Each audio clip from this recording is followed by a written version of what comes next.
Here we are. It is Easter Sunday. We're in the backyard. I don't think I have shown our backyard garden since January. So yeah, and it was either January or February, and the last time I showed it, I said I was going to be consistent. But yeah, at least the entire year hasn't gone by. So here we are in the middle of April.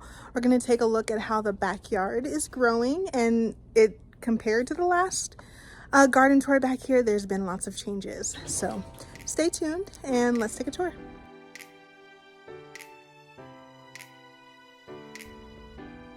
Okay, so February and March went by, and I didn't get out here to do a garden tour, but here we are in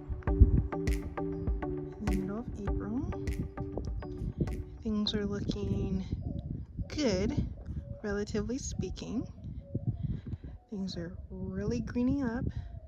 If you haven't seen that January garden tour, go back and look at that so you can see the difference. All the daffodils back here are done for the season, so you see a lot of daffodil foliage. And this fall I want to put more. I don't know where I'm going to put them, but I'll find somewhere. This is the full view of the garden. We moved one of our rabbits right over there to that enclosure. And then we have another rabbit in this enclosure. And then we have our chickens back there. So we probably won't get a close-up on them today, but I just wanted to show you. We've started growing grass in these aisleways here, here, and here. And then we have a patch of grass over there. So we rotate our animals that are out here every other week or so they can have a fresh patch of grass. But yeah, this is how the full garden is looking. Let's take a closer look. We will start over at the arch trellises like usual. Okay, I usually wait until the sun is a little bit farther over the house so that you don't get all these shadows, but we're gonna do our Easter egg hunt today with our kids, so I wanted to get out here and get this video filmed, and then I'll do a little bit of cleanup. It probably would have made sense to do some cleanup before I filmed, but this is the reality.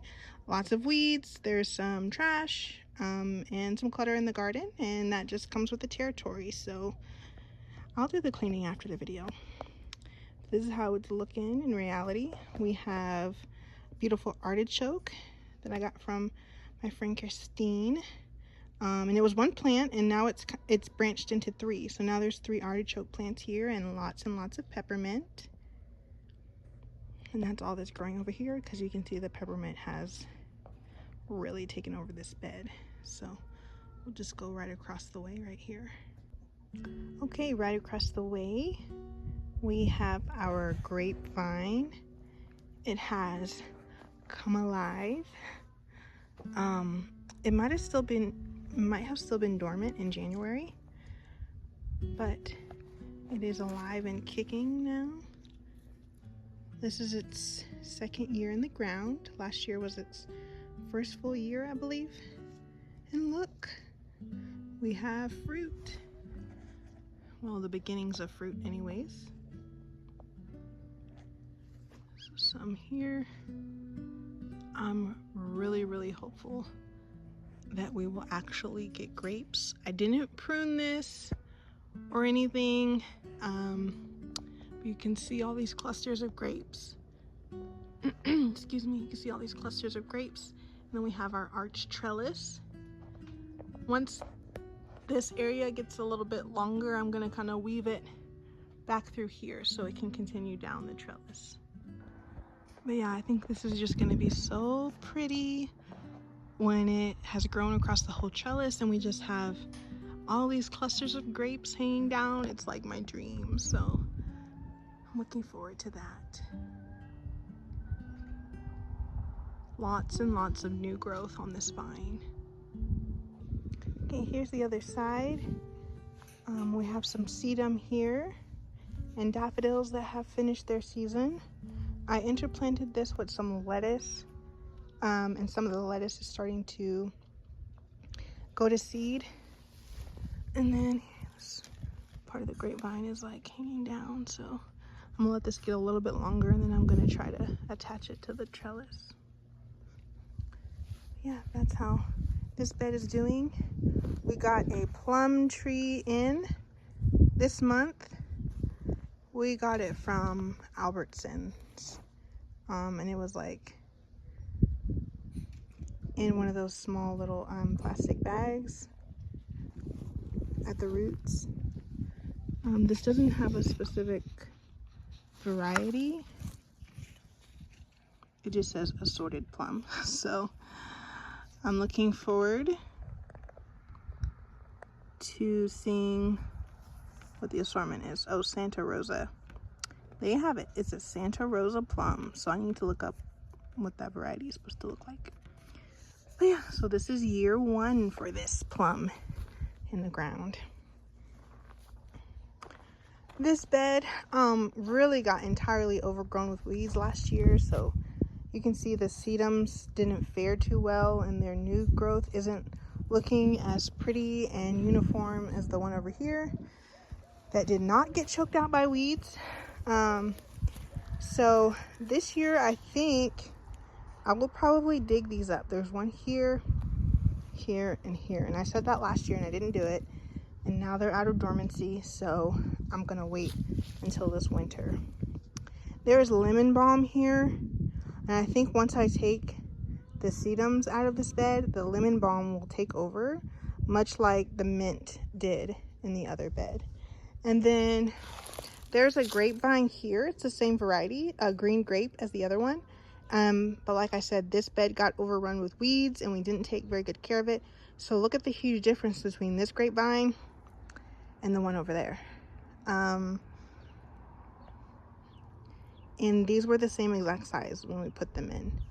But what a huge difference, because we allowed this one to get run over with weeds and didn't water it very well. And then right next to here we have a mineralic container that we drilled some holes on the bottom, put compost and potting soil, and then mulched with shredded paper and cardboard, and we are growing potatoes in there. And then here we have a peach tree. We have 2 peach trees and they both bloomed at what felt like was right on time, and then we had a late frost, and I'm no longer seeing any fruit or blooms or anything like that. So it's not looking like anything survived that late frost, which is super sad, because for this tree it would have been its first year to fruit. We did try using frost cloth and plastic, and the tree itself looks beautiful. It didn't really get any damage, but the fruit did not fare too well. So I'm sad because I was really looking forward to peaches this year, but it'll just be able to focus on root growth, and then hopefully next year, God willing, we'll get some fruit. Here's one of our bunny enclosures, and she is over there in the corner just getting some shade. And then right this way, this is one of the first areas in the garden that starts getting shade once the sun goes over the house. So I put the ranunculus here because these are a cool season flower. They don't particularly like it when it's above 85 degrees. But you can see several of them are about to bloom and are ready to be harvested. I'm very pleased with the way these ranunculus in particular grew. And I'm not sure where I got these corms from. I either got them from Tulip World. I think I got these from Tulip World because these are all red. I'm very pleased. So I would recommend them if you're looking for ranunculus corms in the future. I also ordered some from Dutch Grown, I think, but I didn't have time to get them in a timely manner, so a little user error there on my part. But yeah, these are growing brilliantly, and they're from tuliPworld.com. Here I planted some cucumbers, 2 little seedlings in there just last week. This is another mineralic tub. We put holes in the bottom. We are working on a compost pile, so we put our unfinished, because it's not fully broken down and it's super chunky, but we put that at the bottom. And then we put some potting soil on top and then transplanted the cucumbers. And I believe the variety that I'm growing is called Sumter, and I think it's a pickling cucumber. I really want to grow pickles this year. There were 3 or 4 of my kids really like pickles, and we could go through a jar in just a couple of days. So, and I myself also like pickles, but I really also want to try doing fried pickles and then freezing them for a snack that I can just pop into the oven and then have it with some ranch on the side. So that's so American. Okay, but yeah, Sumter cucumbers is what we have here, and I'm really hoping that 2 can do well in this large tub. And then in this raised bed, this is a self-seeded bachelor button, and I've harvested a few blooms from it. I really like bachelor buttons, and I didn't get to really plant them myself this year, but I have a few others growing. I'll show them to you in just a minute. But all the bachelor buttons that I have in my garden are self-seeded, so I'm thankful for that. These are Egyptian walking onions, and I'm gonna let them go to seed so that I can collect the seed and grow some more. And then we'll go over here to what we like to call our Hugo culture bed. The first couple years that we had this bed, we filled it with our unfinished compost and all kinds of kitchen scraps, paper, cardboard, and it broke down into the most beautiful soil. At the end of this year, I'm making it my goal to dig this up so that I can get the gladiola corms out of here.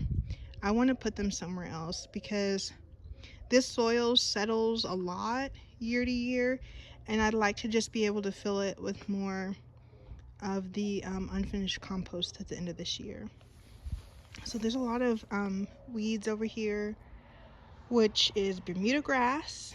But then we also have some self-seeded bachelor buttons. So this is a bachelor button.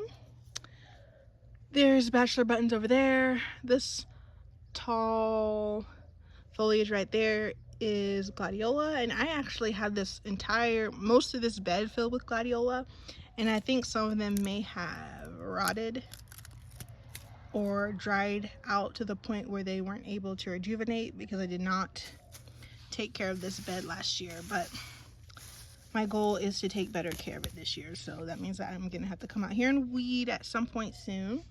And then we have some self-seeded sunflowers here, there, and over there. So pretty much everything that is growing in this bed is gonna be a surprise to me because I didn't plant it except for the gladiola corms, which I planted not last year but the year before. So I do need to go ahead and get them out and put them somewhere else where they can be a little bit healthier. And then I think we'll dig this bed out and fill it with the unfinished compost once again. So that's this area. I am not gonna go over here. We have some metal raised beds over there, which I think in January I said I was gonna take you guys over there, but it's so messy, you guys can see. I planted ranunculus over there. I want to get that area looking a little bit better before I get close up, but I will show you what's planted over here. Okay, so this area we call Tomato Alley. For the past like 3, maybe 4 years, we've planted tomatoes over here. And I know some people get concerned and may say things like, oh, crop rotation. That's for if you're growing monocropped at an industrial scale. Typically for your home garden, you're okay to grow the same thing in the same area as long as you're amending your soil and doing practices such as like interplanting or companion planting, and then maybe even succession planting. So I companion planted these our Berry's Crazy Cherry tomatoes. I just planted them only about a week ago, and they have gone through. They've gone through being a little bit stressed in pots that were too small, and they've gone through some intense wind over the last couple days. So they're just starting to get over that transplant shock. But I interplanted them with a basil mix, a mix of sweet basil and Genovese basil. So we're gonna have a very lovely stand of tomatoes and basil this year. And then I'm also gonna plant more of the Berry's Crazy Cherry tomatoes on the other side of the trellis. So we use a string trellis that goes from the base of the tomato plant, and we take it up to this conduit here at the top and twist the tomato plant around it as it gets taller. So that's how we trellis our cherry tomatoes. On this side of Tomato Alley, we have the most beautiful lettuce I have ever grown. And it's a mix. I really don't know. This is like an oak leaf lettuce. This is a bib lettuce. We have some more bib lettuce, red lettuce. It's just a mix of all kinds. But I think they absolutely are loving growing in this area. And I'm in awe of the way that this lettuce grew, because I dug these lettuces out of a different area of the garden where I had put too many seeds. And so I wasn't gonna like speak anything bad over them, but I just didn't know how to feel, because sometimes transplants can have a challenging time. But I think because I transplanted these so early in the season and it was still really, really cool outside, it was like in January, maybe December or January, they have really hit their stride. And then this is plantain here at the base. I just leave it because we like to feed it to our animals. And then this is a volunteer sunflower here and here. I may only let one grow because they're so close to each other. There's another volunteer sunflower over there. But yeah, I'm so happy with the way that those grew. And then coming around this way, we have some more containers with 2 Sumter cucumber seedlings in each one. And then we recently got a good amount of wood chips. So we put those here at the base of this tree. I need to mulch all of our trees with wood chips, but this is what we have for now. There's our chickens. Hey chickens. They need some water, so they're probably thirsty. There's more cucumbers, and I still have more to plant. We still have a bunch of containers that I can plant. It's a matter of purchasing more soil. So potatoes, potatoes, potatoes. These are all potatoes. Last year we grew like 4 potatoes, I think. This year, 1, 2, 3, 4, 5, 6, 7, 9, 10, 11, 12, 13. I think we have like 13 or 13, 14, or 14, 13, 14, or 15. I don't know. Let me count again. 1, 2, 3, 4, 5, 6, 7, 8, 9, 10, 11, 12, 13, 14, 15. Okay, 15. We put 15 potatoes in containers. Maybe next year we'll do 30. So note to self, we could probably fit double. I would love to get more of these mineral lick containers. So if anybody local has these, let me know if you're giving them away.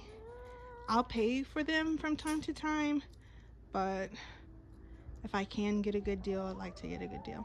You know, we all like to get a good deal. Or I'll trade you something. I'm happy to barter. Let me know. I'll give you some vegetables or baked goods. This is a zucchini. I planted this one really early just to see what it would do. And I have to say, planting it here at the base of these daffodils worked out great. When we had our late frost, I covered it with one of those empty mineral lick tubs, and it survived just fine, because it got down to like right at between 30 and 32. And it survived, and I think it likes the shade. as it's acclimating being in the shade of these daffodils. I tried planting another one right here, and its story is a little different. So we'll see what it does. There's potatoes. Here's our second plum tree. You can see it got some cold damage from our late frost. It has some crispy leaves. The foliage isn't looking as like vibrant, but I'm hopeful. Look, here's one. Here is one peach. If we get to harvest this peach, it's going to be the most delicious peach ever. So we'll see how it does.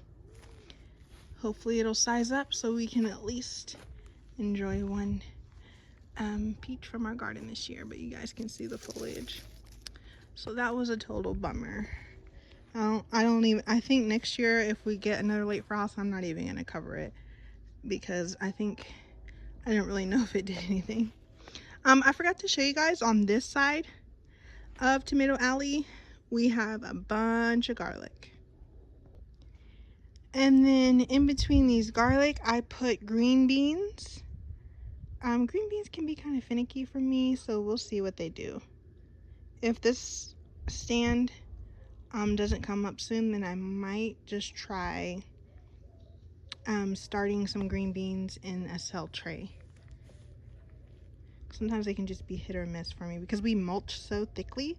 Sometimes the soil is a little cool for the green beans. They don't like to come up because it's cool. So, and green beans are ones that can be super quick to rot. Okay, let's take a look at these 4 beds, and then we'll go to the other side over there, and then that'll wrap it up. All right, so here I transplanted some lettuce. I did not mulch it right away, and that was a mistake.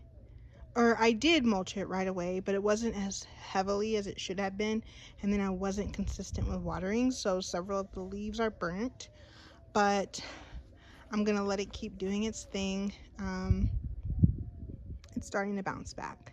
So all the taller foliage is daffodils that are done, but you want to you don't want to cut your bulbs back because you want the leaves to photosynthesize as much as possible to feed and grow the bulbs that are under the soil, so you'll get flowers again the following year.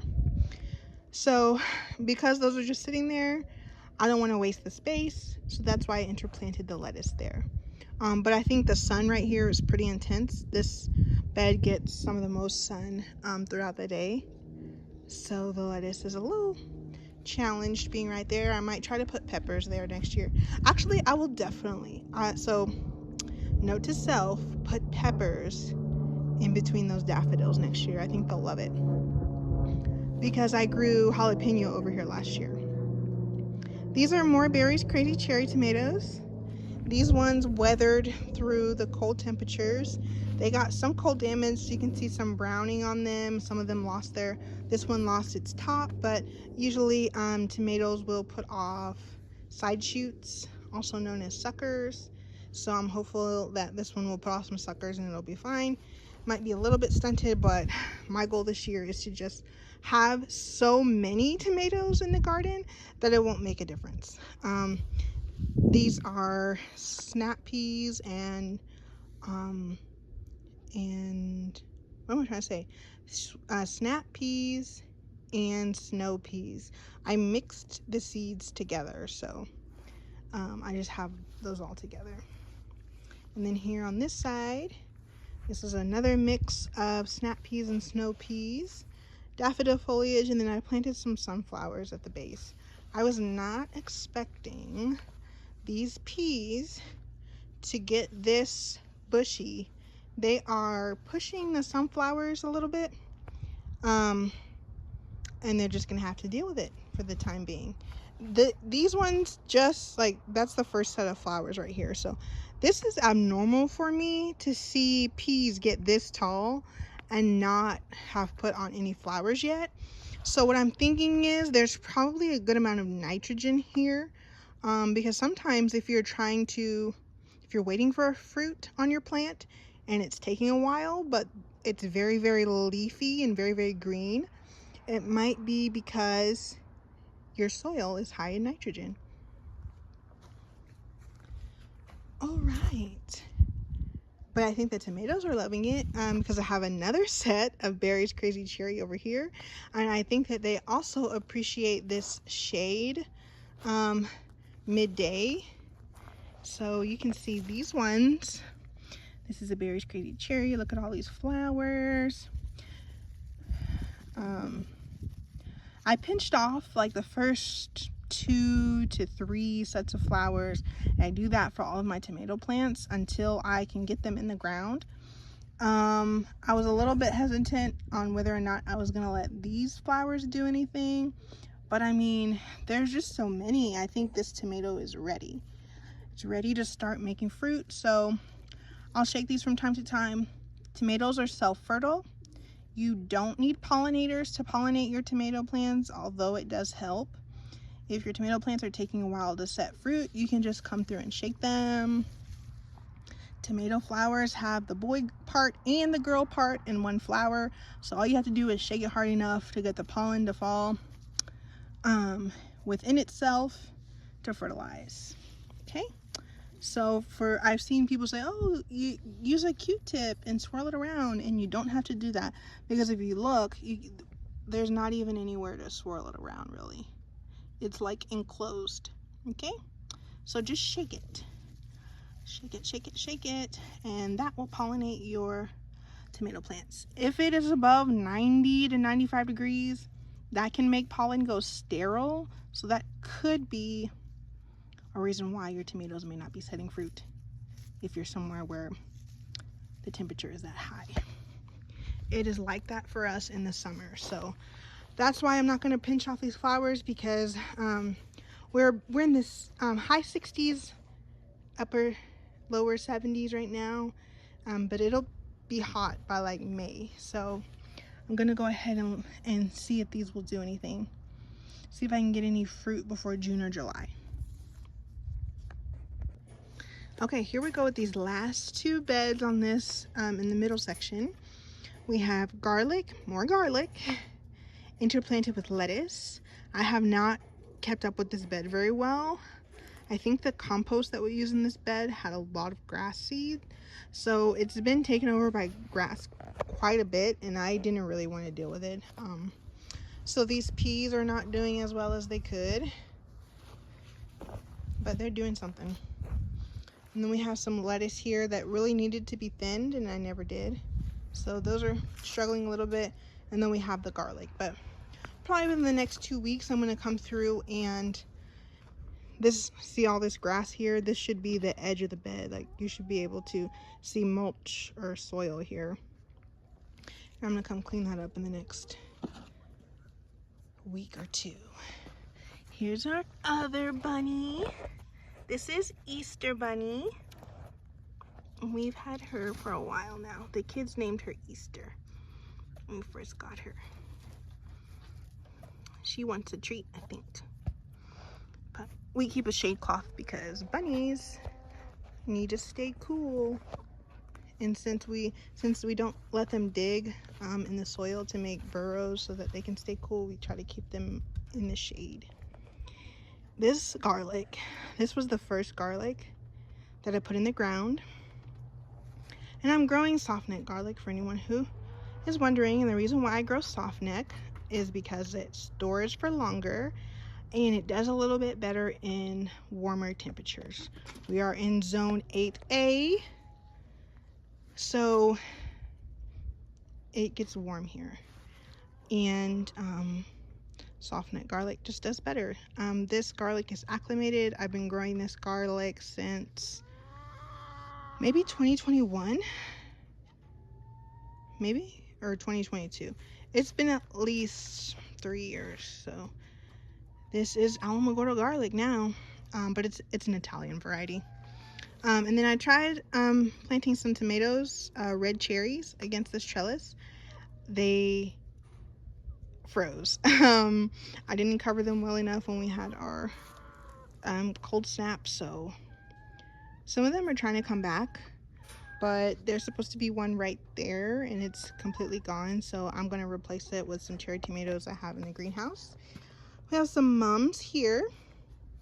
I cut these back in the spring. These did not really flower for me last year because I did not take care of them, but I'm determined to see some flowers from them this year. I put some sunflowers here, and then we have another container of potatoes, another container of potatoes. This is a currant bush and this is a pomegranate. So the pomegranate is just starting to leaf out, and then the currant bush has started to, it already got its flowers, and then some of the fruit has set. So at the end of this year I will need to prune that one. It's so pretty though. Look how bushy it is. I love it. I don't know if I want to prune it actually, but pruning it will help me get I said pruning it will help me get larger fruit, because typically the fruit I get on here are like really small, but this is the largest I've seen the fruit on here before. So here it is. It's supposed to get a little bit bigger than this, but in the years past we haven't watered it very well. And then I also think that birds and maybe lizards might be getting some of the fruit. We get a lot of lizards back here, so I wouldn't be surprised if they were getting some of the fruit. But we'll see what the year holds on whether or not I prune this. Okay, our last set of beds, which is great because my phone just showed me I'm at 10%. So yeah, more potatoes. This potato is about to go to flower. 2 in that container, 2 in that container. Daffodils here at the edge of this bed. Some lettuce there at the base of these peas. This was another mix of snap peas and snow peas. So, setting a good amount of pods. This was garlic. This was some hardneck garlic from the grocery store that I attempted to plant. And then we have a peony, peony number 2, peony number 3, peony number 4. And there's one back there. So peonies need a few years before they actually flower, so I don't know. This might be year 2 or year 3, and I think I need to give it 5 years. So they're an investment, and they're an investment in time also. Some lilies are coming up. I love those. They're so pretty. They're a white lily. I had tried putting some tomatoes here, and they didn't all make it. This one made it though.